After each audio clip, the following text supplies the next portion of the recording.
Remember in the Angola episode I mentioned how I went to Denmark one time and bought a sandwich that was $21? Well, this was that sandwich, and my reaction was like, $21?! Oh, this better be the best sandwich I've ever had in my life.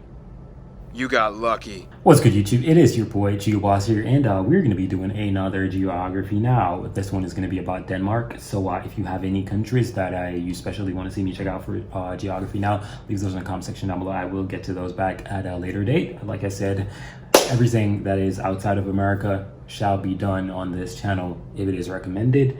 And yeah.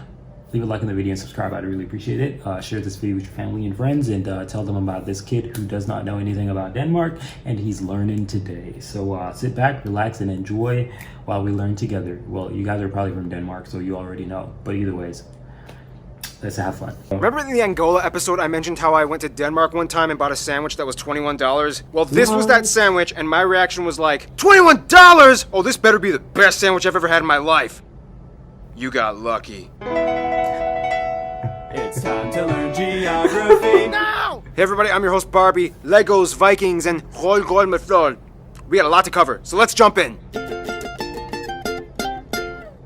Denmark, the link between the rest of Europe and Scandinavia. So much to discuss. Denmark is classified as a Nordic country, hence located in the Northern European region, even though it's kind of like the southernmost state in the Nordics. Full disclaimer, ignore Wikipedia. I'm gonna pronounce the location names in their proper Danish context. So here we go. Denmark is made of the Jutland, not Jutland, peninsula that connects to Germany in the south, as well as 1,419 islands. Of those, only 443 are named, and 74 are inhabited. With the largest island being Sjælland, not Zealand, which is not to be confused with Dutch Zeeland, which is not to be confused with New Zealand, although they did get their name. I can't take it! That's too much information! It is connected to Fyn Island, not Finn Island, by the Great Belt Bridge completed in 1998. The country is divided into 5 regions, the capital being Copenhagen, located on Sjælland. Copenhagen is home to a myriad of historical sites, palaces, statues, residential units that are all the same height and style, with pockets of colorful, quaint, cozy shops and cafes, and dangerous bicycle lanes. Looks so classy though, and looks good.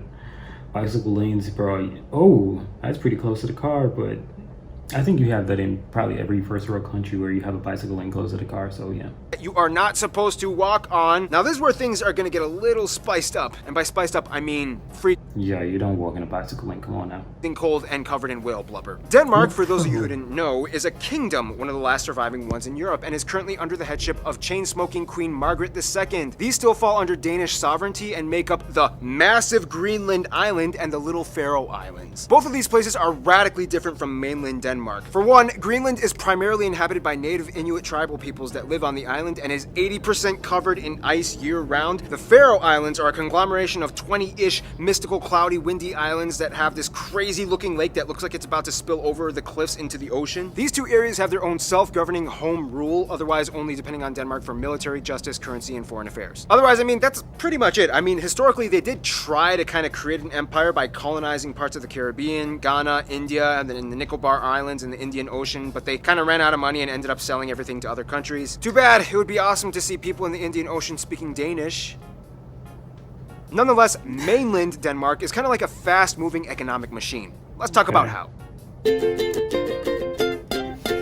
Now, when it comes to land makeup, Denmark is pretty flat. I mean, the highest point, Møllehøj, is only about 170 meters tall, and it looks like this. Otherwise, only about 13% of the country is forested, including the tree plantations, and the rest is pretty much used for agriculture that can produce enough food to feed about 15 million people. It's about 3 times the size of their entire population. Good for you, Denmark. But one thing Denmark is actually famous for growing is non-produce plants like grass, fodder, and Christmas trees. The highly sought-after Danish Nordmann fir has been classified as the Rolls-Royce of Christmas trees, and every year investors from Germany, the Netherlands, and even the UK jump in at the end of November and grab whatever they can before it's gone. Now, one thing you need to know is that like many other areas in the Nordic region, Denmark's weather can be quite dreary. First of all, Denmark is the only Nordic country that doesn't really get a lot of snow. Denmark is kind of like the mud pit located below the jet stream blocked by Norway and the UK. But he did say Denmark is at the lower side of the Nordic section, so I could understand why they don't get a lot of snow. I don't know if that makes sense. but he's gonna explain something. Hold on. is that even though it gets really cold,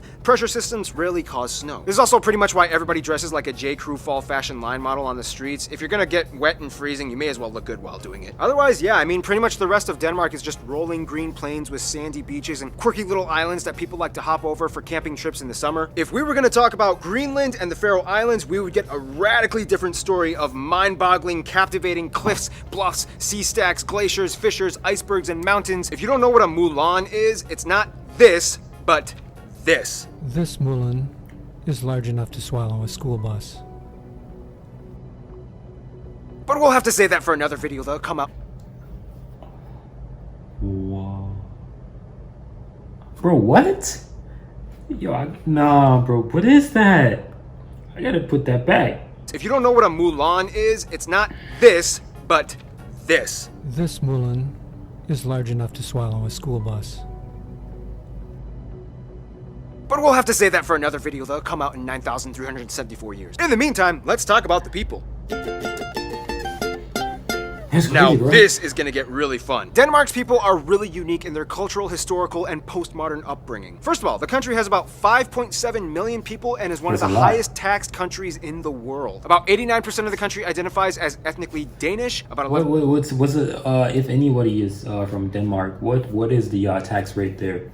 What is the tax rate that you guys have to pay? He says it's one of the highest in the world. percent are others. Some of the largest groups in the other category being the Polish, Germans, Turkish, Romanians, Iraqis, and Afghans. Now, when it comes to Danish culture, there's a lot behind it, but in a nutshell, Vikings. Vikings pretty much had their start in what is now present-day Denmark and whom pretty much dominated all of the Nordic regions as far as Newfoundland in Canada to Estonia, which is why most of the Nordic states and regions can pretty much understand each other when they talk. Danes, Swedes, Norwegians, and Icelanders can generally understand each other as they have the same basic linguistic. And if you look at the flags, they're practically the same. And I think Finland is actually the same as that one, if I'm not mistaken. Wow, that's crazy. That's pretty cool. Structure. Sure, there are subtle discrepancies, but overall they can kind of get by conversationally. Ihan sama. Olen saunassa, jos jotain asia. Granted, there's a saying, the Norwegian and Swedish languages sound like dancing fairies, whereas the Danish language sounds like a dude with a potato in his mouth. By the way, anybody who wants to learn Danish, full disclosure, it's gonna suck. The J makes the Y sound, the Y makes the U sound, the V makes a W sound, the R makes a R sound, the H is silent half the time, a ton of the letters are never even used, and don't even get started on A, U, and O. I kind of discovered a little trick though when I went to Denmark. When speaking Danish, all you really have to do is kind of like pronounce the first part of the word that you think makes a sound, and then just kind of like give up on the rest of the word. For example, Copenhagen, Nybrogen, Løvstrand. I'm literally just listing names of places in Copenhagen that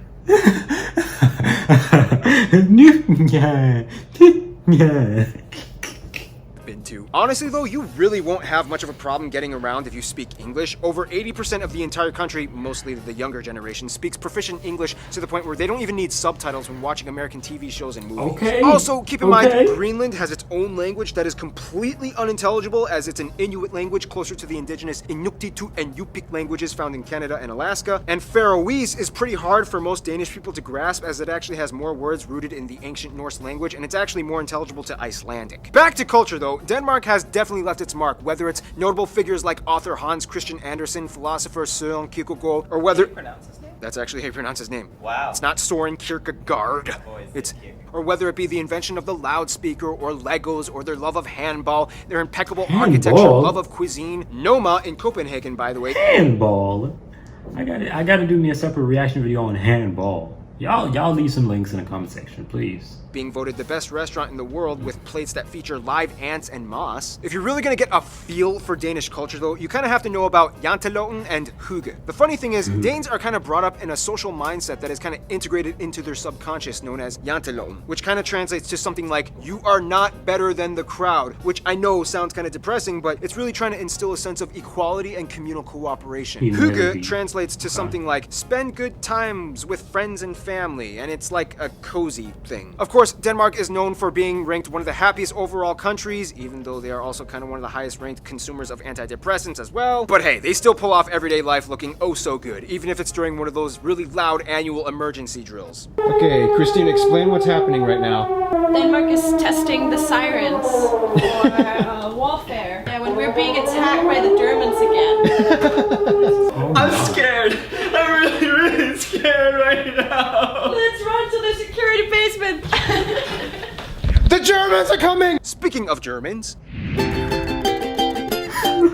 Now, we all know that one Why does everybody fear the Germans so much? person we're all kind of jealous of because they're kind of rich, well-adjusted, and have a ton of friends, and they're like kind of good-looking. Well, that's Norway. Denmark is a little bit rockier. No, but seriously, for such a small nation, Denmark has a huge entourage of friends, and it's almost kind of hard for anyone in the world to dismiss them at a party. As a founding member of the EU and NATO, Denmark has had roots planted in diplomacy for decades. First off, Denmark generally gets along with Germany. Business between the Germans is a hugely integral part of their economy, and Denmark acts like the gateway to Scandinavia for them and the rest of Europe. The US and the UK are incredibly close, as both tangible and cultural imports have been established for centuries. For a while, the Danes even took over parts of the UK, which is why to this day the English language still retains hundreds of Old Norse-derived words like leg, dog, and window. The closest friends, though, would have to be the Nordic countries: Finland, Sweden, Norway, and Iceland. These four are without a doubt Denmark's closest friends, even though Sweden and them have kind of had more wars and battles historically than any other two states in the world. They've moved on and grown up. Out of the Nordic countries, though, Norway would probably be considered their best friends. Danes are obsessed with Norwegians and often consider Norway the girlfriend they took away from Sweden. In conclusion, Denmark is the rich, rainy rascal that always seems to show up on time for every party, but somehow gets all his work done in an organized, efficient manner. Stay tuned, Djibouti is coming up next. Okay.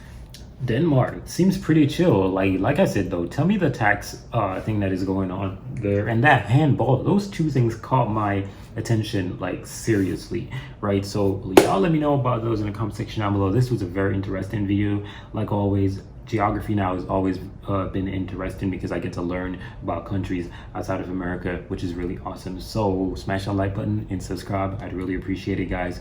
But if you guys want me to check out your country, leave those in the comment section down below. We're out of here now, guys. So peace.